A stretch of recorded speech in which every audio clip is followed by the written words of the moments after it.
నడవలేదు. ఇప్పుడు శరీరం మనుష్య శరీరం ఏమిటి దాని వలన వస్తుంది? శంకర భగవత్పాదులు పరమ గాంభీర్యంతో ఒక శ్లోకం చేశారు శివానందలహరిలో.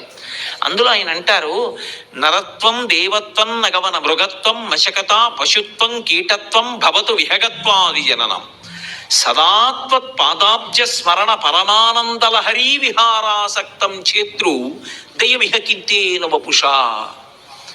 ఎంత గొప్ప శ్లోకము! శంకరులు ఏం చేసినా అలాగే ఉంటుంది. అమృత భాండం. కింతేన వపుష అని అడిగారు.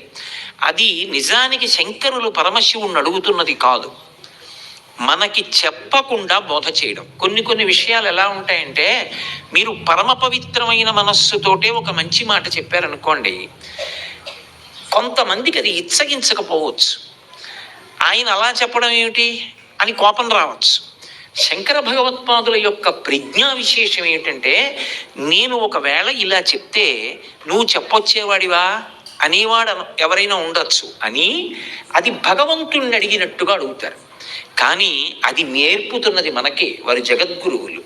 కింతేన వపుష, శరీరంతో పని ఉంది ఈశ్వర అని అడిగారు. పరమేశ్వరుణ్ణి ప్రార్థన చేస్తున్నట్టుగా ఇచ్చారు ఈ శ్లోకం. అందులో ఆయన ఒక ప్రతిపాదన చేశారు. నరత్వం దేవత్వం నగవన మృగత్వం మశకత పశుత్వం కీటత్వం భవతు విహగత్వాది జననం. మొట్టమొదట దేంతో మొదలెట్టారంటే నరత్వం, మనుష్య శరీరంతోనే మొదలెట్టారు. మనుష్య శరీరం ఇయ్యి, అభ్యంతరం లేదు. ఒకవేళ ఉత్తర జన్మలో నాకు మనుష్య శరీరం ఇవ్వవా, నాకేం బెంగలేదు శివ, నాకు మనుష్య శరీరమే ఇమ్మని నేను అడగను. దేవత్వం, నన్ను ఏదో ఒక దేవతా పదవిలో కూర్చోపెట్టు అని కూడా నేను అడగను. ఒకవేళ నువ్వు కూర్చోపెట్టావు అనుకో, నాకేం అభ్యంతరం లేదు.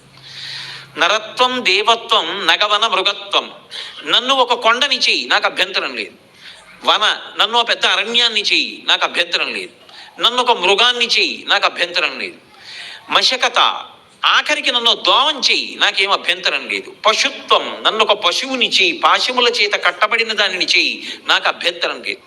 కీటత్వం, నన్ను పురుగుని చెయ్యి, నాకు అభ్యంతరం లేదు. ఎందుకు అభ్యంతరం లేదంటే ఇవన్నీ శరీరాలు కదా శంకర, ఇదో శరీరం, అవన్నీ శరీరాలు. ఏ శరీరం అయితే ఉంది, కానీ ఒక్కటి మాత్రం ఇయ్యు సుమా. ఏది కావాలి? సదాత్మ పాదాబ్జ స్మరణ పరమానందలహరీ విహారాసక్తం చేద్రు.